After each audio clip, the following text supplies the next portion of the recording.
What is going on, guys? TJ here with Daily Grind Fantasy Sports to help bring you the edge for this 3-game NBA slate. It is Tuesday, November 9th. I hope everybody had a solid night last night. I know we did over here at Daily Grind Fantasy Sports, especially in NBA. I want to touch base on a couple winners that we did have before we jump into tonight's 3-game slate. Agor cashing in his double ups with a 315. Greatness posting for NFL. I don't know why. It's wrong chat there, Greatness, but he'll figure it out. We got Punare with the late slate here, posting a 315.5, winning $75. And there's Greatness. He's got the right lineup there, 327.5. Sonic Boom making some money with a 325. Troy doubling up his money there and his double ups with a 315.5. Looks like he played a couple GPPs as well. Calvin, 325.25 score there, $10. Spire with a great night, as you can see, with the Steph Curry low ownership play. 86 points. Steph was absolutely nuclear last night against Atlanta. Him and Trey just going back and forth. 86.75 DraftKings points there for Steph. He had 50 raw points. It was very good performance there from Steph. He almost had a triple-double, too. And then if we scroll down here, you can see my lineup as well, my winnings from last night. But the one thing I do want to touch base on and why I think it's so important to become a member here at DG Fantasy, the link is below also. The core that I gave out when we closed out the stream at around 6:15 Eastern time, so about 40 minutes before the first game actually tipped off, it was Kaminsky, it was Paul Reed, it was Milton, and it was Drummond. Those were my core four. We got news that the 76ers weren't starting Paul Reed and Shake Milton wasn't starting because of Danny Green. So I immediately took out Paul Reed out of my core, and I immediately took out Shake Milton out of my core because I didn't like Milton coming off the bench. And as you can see here on the website, Matt already removed his core because he's already focusing on tonight. I kept Drummond, but I pivoted because Korkmaz was starting. I had Korkmaz as a core play. I went to Will Barton, and I went to AD. So things that you aren't getting if you aren't a member on the stream is you might have thought that, okay, TJ's core is still what it was when he gave it out. No, it's constantly changing depending on what news we get after we get off the stream, what we see after lock. And as you can see, we have our coaches here, Sano and Elite, who also give their cores. So we have 4 guys that are giving you really good plays night in and night out. We have our favorite GPP plays. Again, Sano, one of our coaches, also gives his favorite tournament plays. But then the big thing here that we do offer is the late swap priority list. And as you can see in my lineup, I went to Davion Mitchell because we did get news last night that Halliburton got ruled out. And so what Matt and I did, Matt did it last night, is he went through the late swap list. He re-ranked his favorite players based off of the news that we did get that Halliburton got ruled out. So what I did is because I played, as you can see, I played a lot of small GPPs because that's normally what I do. I went to Davion Mitchell because I knew he had some serious upside with Halliburton getting ruled out, and I knew he would carry low ownership. Unfortunately, it didn't pay off, but he did play a ton of minutes. The opportunity was there. He just didn't score that great. 22.5. He did hit value, but he didn't smash, and it is what it is. But outside of that, I had a couple other really low plays. Like when I did pivot to Davion Mitchell, I knew Monty Morris was still a decent play because Michael Porter Jr. was out. I got him at low ownership. He did well. I pivoted to Jokic off of AD for some upside. AD also did very good, but Jokic, as you can see, did well at low ownership. So just the tools that we have to offer here at DG Fantasy. And again, we do have a weekly membership right now. $10 a week gets you access to everything, all of our cheat sheets, all of our plays that we do have to offer. Every sport that we do cover, the leverage sheets for NBA, NFL, MMA, League of Legends, CSGO, NFL, NBA, NASCAR, NHL, cover everything. So if that's something that does interest you and you want to try to take that next step here in your DFS career, that link is below. But enough of that. Let's go ahead and dive in to tonight's 3-game slate. We actually do already have ownership because I'm doing this a little bit later in my morning. It's almost 10 o'clock Eastern time. And we have ownerships, but let's go ahead and touch base on the matchups real quick. We have Milwaukee and Philly. Philly on the back-to-back, obviously. They played the Knicks last night. No Embiid, which is going to be big here for the Philly guys. They did get a bump in pricing, but I still think it's a little bit soft. We have Atlanta and Utah. Atlanta on the back-to-back after the tough match, or the tough game last night against Golden State. And then we have Portland, and we have the Clippers. The over-unders for all these games are somewhat similar. We get the Bucks -7. They're 7-point road dogs, a 219.5 over/under. We have Utah at home, 8.5-point favorites, and then we have the Clippers at home, 2.5-point favorites, and a 220 over/under. And then the Utah and Atlanta game, a 221 over/under. So I don't think there's any games that are really ones that you should avoid. But let's go ahead and take a look, obviously, at the injuries as well. Same situation here for Milwaukee. We have Dante, Brolo, and Middleton out. For Philly, again, Embiid, who's going to miss some time. We got Thibault, Tobias Harris. No news for Atlanta, no news for Utah, no news for Portland. And then for the Clippers, Marcus Morris, who has been out. So in terms of ownership and in terms of pricing, let's go ahead and start with Philly, because I still think Philly is too cheap in terms of their price tags. Andre Drummond, we did talk about last night on stream that he would get a significant bump in his price. He was $5,700 last night against the Knicks. He is now $7,700 tonight against Milwaukee, and he's still a little bit too cheap. If you take off those main guys there from Philly and Thibault, obviously Thibault's not the main one, but Thibault the odd man out of those main ones, Simmons, Tobias Harris, and Embiid. You see Drummond here at a 1.24 fantasy point per minute from this year. He's a 5.6 value, having for 43.4 DraftKings points. He is carrying 59% ownership. I do think he's a cash play at $7,700. It's just a little bit of a tougher build now because he's $2,000 more expensive. Again, I think that price tag is going to continue to climb up there as long as Embiid does miss time, but I do like Drummond for cash. Korkmaz is the guy that I still do like. He doesn't rate out very well on the sheet, but he's been very aggressive. He's been shooting the ball very well. He's been taking a ton of threes, as you can see. So I do like Korkmaz as a cash play as well at $4,900. Milton's the only guy that does show pretty well on the sheet that I don't know how much interest I have in him. As you can see, he is showing 11% ownership. If he's coming off the bench, he's somebody that I don't like. I'd like him for tournaments. Maxey is a guy that I am interested in at $6,200. He's 3.6% usage bump with those guys off the floor, 1.09 fantasy point per minute. I have him almost pegged for 30. 8.5 DraftKings points, so I do like Maxey.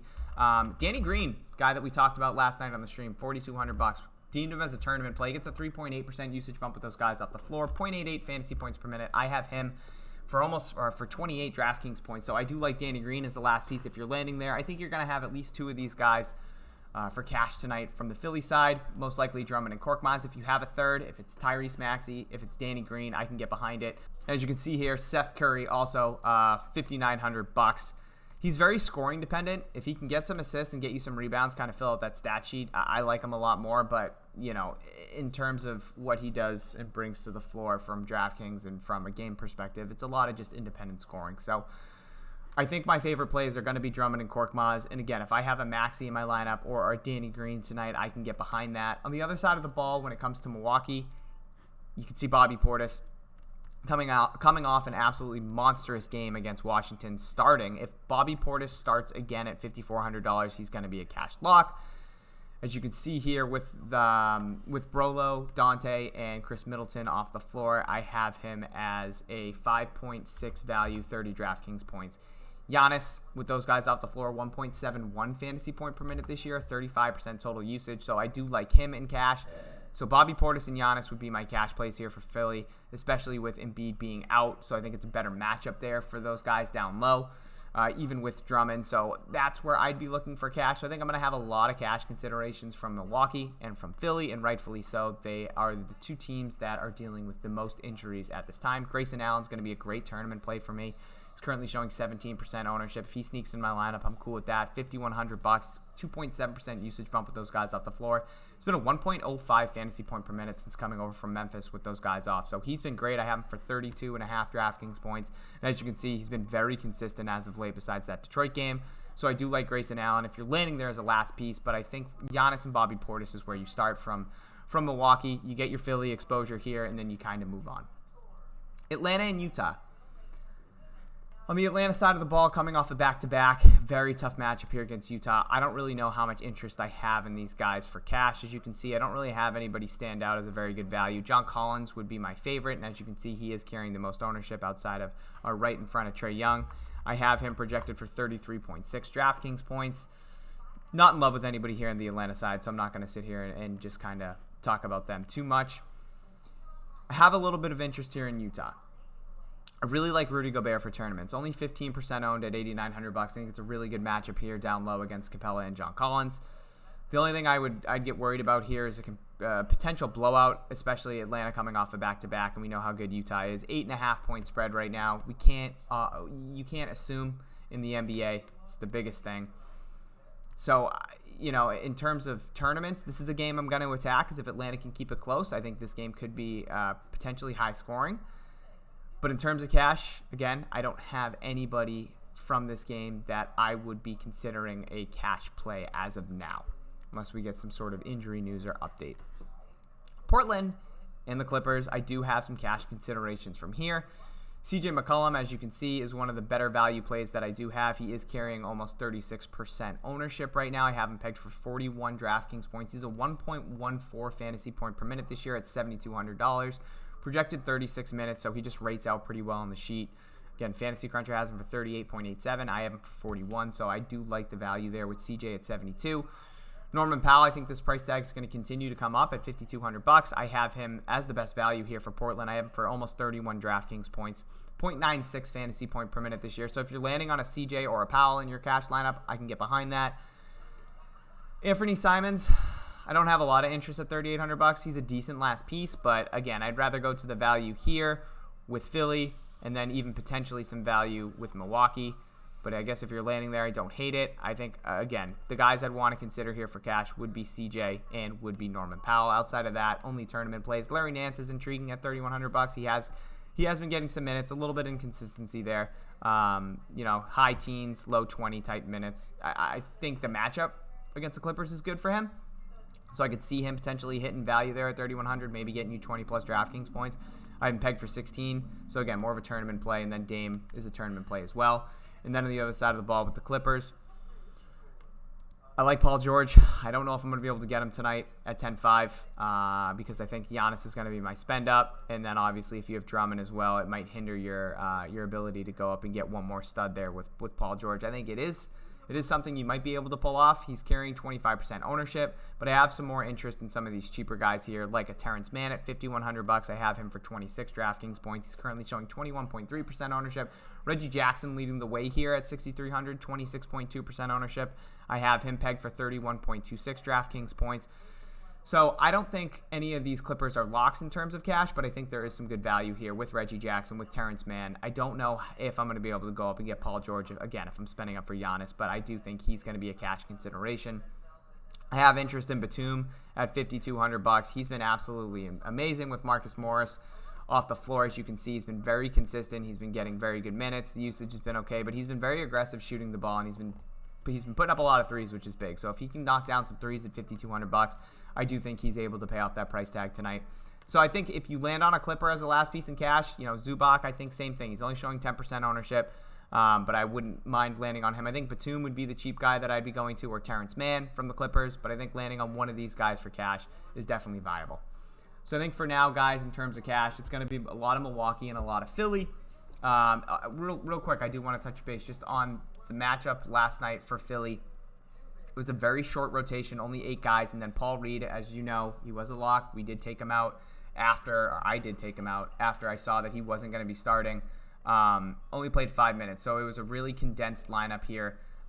You saw Seth Curry last night play 41 minutes, Maxey 39, Drummond 38, and then Korkmaz playing 40. So if that's something that you're going to see on a back-to-back, maybe they don't play that many minutes, but again, in a competitive game potentially here against Milwaukee, I really like those Philly guys. So that's going to do it, guys, for the video today. Thank you so much for tuning in. If you could, please hit that like button. If you are not subscribed to the channel, go ahead and smash that subscription button. And the notification bell, make sure you have that turned on, so when we do post content and when we do have our live streams, Matt and I should be going live tonight, probably around 6:30, because it's only a 3-game slate and it doesn't tip off till 7:30. So if you have that notification bell on, you will get a notification when we do go live. With all that being said, guys, love you. Let's cash.